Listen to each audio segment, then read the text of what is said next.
नमस्कार मित्रांनो. आजचा आपला टॉपिक आहे गुडघा बदली टाळण्याचे उपाय, तसेच गुडघा वाचवण्याचे काय-काय पर्याय असतात आपल्याकडे. तर त्याच्याविषयी आज आपण जाणून घेऊया. सगळ्यात महत्त्वाची गोष्ट असते जीवनशैली बदलणे. याच्यामध्ये महत्त्वाची गोष्ट येते की गुडघ्यासाठी पट्टा वापरणे, जेणेकरून गुडघ्याला एक्स्ट्रा सपोर्ट भेटेल. दुसरी गोष्ट व्यायाम करणे, ज्याच्यामुळे जे गुडघा आहे, गुडघ्याच्या आजूबाजूला जे स्नायू आहे त्यांची ताकद वाढून गुडघ्यावरील स्ट्रेस कमी होईल. तसेच डायट चेंज करणे, ज्याच्यामुळे कॅल्शियम आणि कॅल्शियम सपोर्टिव्ह जे एजंट असतात ते तुमच्या आहारामध्ये जास्त राहून तुमच्या हाडाची क्वालिटी अजून चांगली वाढेल. तसेच काही गोष्टी तुम्हाला नाही करायच्या आहेत.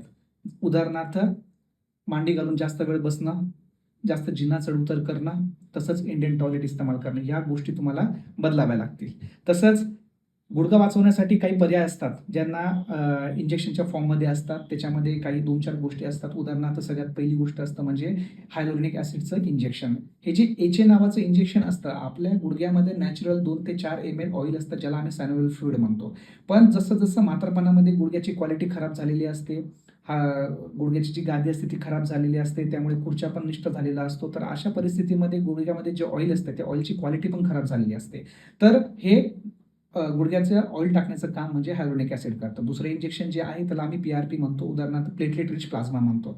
तर प्लेटलेट रिच प्लाझ्मा कसं काम करतं? याच्यामध्ये काही इम्पॉर्टंट ग्रोथ फॅक्टर असतात, जसं प्लेटलेट डिराइव्ह ग्रोथ फॅक्टर पीडीजीएफ असतं, ट्रान्सफॉर्मिंग ग्रोथ फॅक्टर असतात, हेपॅटोसाइट ग्रोथ फॅक्टर असतात. हे जे ग्रोथ फॅक्टर असतात, हे रक्तामध्ये काही घटक असतात, जे प्लेटलेटमधून आपल्या गुडघ्यामध्ये टाकले जातात. मग गुडघ्यामध्ये टाकल्यानंतर जे काही डॅमेज झालेला आहे, तो डॅमेज रिकव्हर करायचं काम हे एजंट करत असतात. त्यामुळे काही प्रमाणामध्ये तुमच्या गुडघ्याला आराम भेटतो. तसंच तिसरं आहे की ह्या दोघांचं कॉम्बिनेशन म्हणजे पी-आर-पी आणि हायलोरोनिक ॲसिड या दोघांचं कॉम्बिनेशनने पण इंजेक्शन दिलं जातं. तसंच महत्त्वाची गोष्ट, पी-आर-पीमध्ये काही मेसेनकायमल स्टेम सेल असतात, काही प्रमाणामध्ये ऑस्टिओसाइट, कॉन्ड्रोसाइट असतात, जे रिपेअर करायचं काम चांगलं करतात. आणि आता नवीन जी गोष्ट आलेली आहे त्याला ओझोन थेरपी म्हणतात. ओझोन थेरपी म्हणजे O3.